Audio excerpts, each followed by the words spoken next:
A table creation morning to viewers. This is Saurabh from Web Institute. In this whole video, we are delivering the lectures on about how to create your attractive tables using HTML language. So let's achieve in Hindi language. Guys, हम web design के respect में HTML language के chapters को contain कर रहे हैं, जिसमें आज हमें HTML कोडिंग का पार्ट सेकंड देखना है.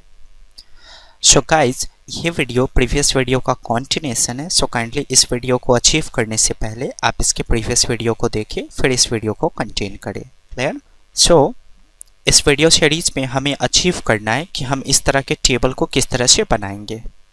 ओके, सो टेबल बनाने के लिए रोज और कॉलम्स को आइडेंटिफाई करने आपको सबसे पहले आना चाहिए कि इस टेबल में कितने रो हैं और कितने कॉलम्स हैं. क्लियर? हॉरिजेंटली जो लाइंस हमें इंडिकेट हो रहे हैं उनको हम रोज कहते हैं, और जो वर्टिकल लाइंस हमें दिख रहे हैं वो कॉलम्स कहलाते हैं. कभी भी कॉलम्स रो के अंदर होते हैं, और रो को डिफाइन करने के लिए हम HTML में tr टैग का उपयोग करते हैं. कॉलम्स को डिफाइन करने के लिए HTML में हम td टैग का उपयोग करते हैं. कभी भी td tr की बॉडी के बाहर नहीं होगा. ओके, सो अब आप एक्सपेक्ट करें कि इसमें क्या है. इसमें 1 2 3 तीन रोज है. ओके, और हर एक रो में तीन तीन कॉलम्स है. ये पहला डब्बा वाला कॉलम, ये दूसरा डब्बा वाला कॉलम, ये तीसरा डब्बा वाला कॉलम. क्लियर?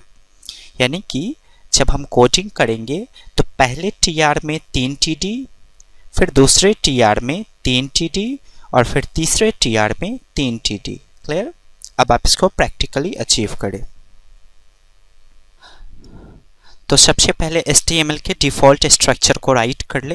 मैंने पहले से ही लिख के रखा है. ओके, तो टेबल की कोडिंग शुरू करने के लिए सबसे पहले आपको एक्सेस करना पड़ता है टेबल, यानी कि आपको बनानी पड़ती है टेबल की बॉडी.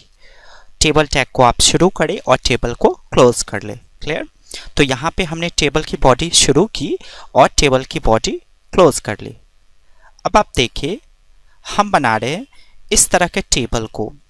तो ये टेबल विजिबल तब होगा जब मैं टेबल में विड्थ, हाइट और बॉर्डर एट्रीब्यूट का उपयोग करूंगा.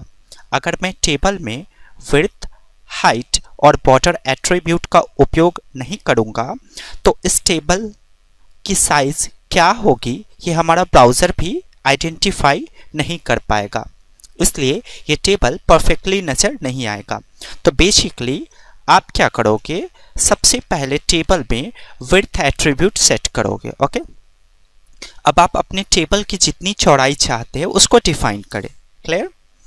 अब मैं हाइट एट्रीब्यूट की मदद से इस टेबल के हाइट को डिफाइन करूंगा. Suppose that 200. अब इस विड्थ और हाइट को विजुअल करने के लिए मैं यूज करूंगा बॉर्डर एट्रीब्यूट का, और इसमें जो वैल्यू पास करूंगा वो वैल्यू इस टेबल के बॉर्डर की मोटाई को आइडेंटिफाई करेगा. क्लियर? तो अगर मैं यहाँ पास करूँ 2, तो इसका मतलब है इस टेबल के बॉर्डर की मोटाई 2 पिक्सल्स होगी. मैं पास करूँ 5, तो इस बॉर्डर के मोटाई को वो 5 पिक्सल्स में कन्वर्ट कर देगा. क्लियर? ओके, सो अब मैं कोडिंग करना शुरू करता हूँ. तो इतना करने से क्या हुआ, हमने टेबल की बॉडी शुरू की और टेबल की बॉडी को एंड कर लिया. विड्थ और हाइट और बॉर्डर एट्रीब्यूट लगा के हमने टेबल को विजिबल कर लिया, यानी कि टेबल में जो tr और td बनेंगे वो सारे हमें परफेक्टली नजर आएंगे. क्लियर? अब आप शुरू करें. तो हमने आपको प्रीवियसली क्या बताया, टेबल बनाने के लिए आपको आइडेंटिफाई करने आना चाहिए कि इस टेबल में कितने रो और कॉलम्स है. तो बेसिकली इस टेबल में 1 2 3 यानी कि 3 रो हैं. तो आप बनाओगे सबसे पहले रो, क्योंकि एक कॉलम्स हमेशा रो के अंदर ही होते हैं. ओके, सो आप रो बनाने के लिए उपयोग करोगे tr टैग. अब आप एक्सपेक्ट करें कि कितने रो है हमारे टेबल में, 3 रो है, तो सिंपली आप इस tr को 3 टाइम्स लिखोगे. क्लियर? अब ये हमारा पहला रो, यानी कि ये वाला लाइन, ये हमारा दूसरा रो यानी कि ये वाला लाइन, और ये हमारा तीसरा रो यानी कि ये वाला लाइन। अब आपको पहले लाइन में बॉक्स को फिलअप करना है, यानी कि कॉलम फिलअप करना है। तो आप देखिए इसमें कितने बॉक्सेस हैं, 1 2 3, यानी कि नेम, क्लास और रोल। तो 3 जो बॉक्स है आप इसी को अपने शब्दों में कॉलम कहते हो। क्लियर? तो ये 3 बॉक्स कौन से रो में है? पहले वाले रो में। हम करेंगे कोडिंग पहले वाले रो में। क्लियर? तो पहले वाले रो में 3 बॉक्स है, तो सिंपली आप पहला बॉक्स बनाओगे टीडी को टाइप करके, फिर दूसरा बॉक्स बनाओगे टीडी को टाइप करके, और फिर तीसरा बॉक्स बनाओगे टीडी को टाइप करके। क्लियर? उसी तरह से दूसरे बॉक्स में भी, उसी तरह से दूसरे रो में भी 3 कॉलम्स है, इसलिए आप 3 बार टीडी को शुरू करके लॉक कर दोगे। क्लियर?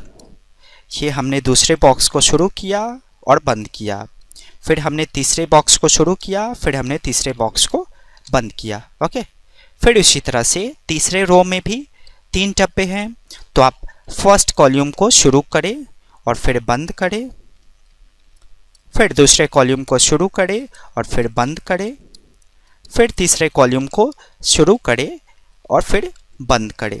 तो आप इसको ऐसे समझे, आप इसको इस तरह से समझे कि ये पहला बॉक्स है, ये दूसरा बॉक्स है और ये तीसरा बॉक्स है। तो एक रो के अंदर जितने भी बॉक्सेज होते हैं वो कहलाते हैं कॉलम्स। तो पहले रो के अंदर 3 बॉक्सेस थे, इसलिए हमने 3 बार टीडी को शुरू करके बंद किया। दूसरे रो में भी 3 बॉक्सेस थे, इसलिए हमने 3 बार टीडी शुरू किया और बंद किया। क्लियर? अब मैं इसको सेव करके प्रीव्यू करता हूँ। ओके, सो हमने इसको पहले से ही टेबल के नाम से सेव करके रखा है। ओके, सो आपने जिस तरह का एक्सपेक्ट किया था उसी तरह का लेआउट आया। अब आप इस लेआउट के अंदर कुछ डेटा फिलअप करना चाहता, आप कुछ टेक्स्ट चाहते हो, पहले बॉक्स में नेम लिखा हुआ हो, दूसरे बॉक्स में क्लास लिखा हो और तीसरे बॉक्स में रोल लिखा हो। तो आप देखिए पहले बॉक्स की कोडिंग कौन सा है, ये, तो इसमें टाइप करें नेम। दूसरे बॉक्स की कोडिंग ये है, इसमें टाइप करें क्लास, और तीसरे बॉक्स की कोडिंग है, इसमें टाइप करें रोल।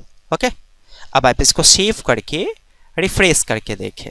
यस, फिर सेकेंड रो के फर्स्ट बॉक्स में टाइप करें पहला नेम, फिर टाइप करें इसके क्लास और फिर टाइप करें इसके रोल। फिर थर्ड रो के फर्स्ट कॉलम में टाइप करें कोई नेम, फिर टाइप करें इसके क्लास और फिर टाइप करें इसके रोल नंबर। ओके, अब आप इसको सेव करके रिफ्रेश करके देखिए। यस, तो हमने जिस तरह का लेआउट बनाया था हमारा कोडिंग उसी तरह का प्री डिफॉल्ट क्लियर हो चुका है। अब आप चाहे तो इस टेक्स्ट को डेकोरेट कर सकते हो फॉन्ट टैग की मदद से, और भी कुछ इन्हेंसमेंट कर सकते हो जो स्पेशली टेक्स्ट के लिए टैग्स आते हो उनको यूज करके। क्लियर? तो मुझे करना है इस नेम को बीच में, यानी कि मैं चाहता हूं इस डब्बे के बीच में इस नेम को दिखाऊं। तो मैं क्या करूंगा, सिंपली जहां पे नेम टेक्स्ट रिटन है उसके पहले मैं सेंटर टैग को शुरू करके सेंटर को लॉक कर दूंगा। क्लियर? अब आप इसको सेव करके प्रीव्यू करें। यस, फिर उसी तरह से मैं चाहता हूं क्लास को भी मैं सेंटर में दिखाऊं, तो सिंपली मैं क्लास को सेंटर टैग से लॉक कर दूंगा। ओके, सो आप इसको रन करें। उसी तरह से आप रोल को सेंटर टैग से लॉक करें, सौरभ को सेंटर से लॉक करें, 10 को सेंटर से लॉक करें, 1 2 3 को सेंटर से लॉक करें। ओके, अब आप चाहते हो कि मैं नेम का कलर चेंज करूं, स्टाइल चेंज करूं, साइज में कुछ इन्हेंसमेंट करूं, तो इसके लिए हमने आपको प्रीवियसली बताया था फॉन्ट टैग के बारे में। तो आप क्या करोगे, आप चाहते हो नेम में कुछ इन्हेंसमेंट करना, तो सिंपली आपको यूज करना होगा फॉन्ट टैग। फॉन्ट टैग से आप करोगे मार्क, किसको, जिसमें इन्हेंसमेंट करना चाहते हो उसको। अब फॉन्ट में सबसे पहला एट्रीब्यूट कलर को पास करके इस नेम के कलर को आप चेंज कर सकते हैं, जैसे रेड। साइज एट्रीब्यूट को पास करके इसके साइज को इंक्रीमेंट कर सकते हैं, जैसे 20। और फिर फेस एट्रीब्यूट को पास करके आप इसमें इसके डिजाइन को कन्वर्ट कर सकते हैं, दैट इज क्लेबरी। ओके, अब आप इसको प्रीव्यू करें। यस, तो अगर इस वीडियो में कुछ समझने में प्रॉब्लम्स हुई हो, प्रॉब्लम होने का बहुत सारा कारण है, आपने प्रीवियस वीडियो को ना देखा होगा या आपने इस वीडियो को केयरफुली वॉच नहीं किया होगा, तो काइंडली इस वीडियो को मैक्सिमम टाइम वॉच करें, ऑटोमेटिक ये वीडियो आपको समझ में आ जाएगा। सो काइंडली मेरे टीचिंग एक्सपीरियंस को प्रमोट करें और मेरे चैनल को सब्सक्राइब करना ना भूलें और मेरे वीडियोज़ को अपने फ्रेंड्स में शेयर करें। So thanks for watching my videos guys, have a great day.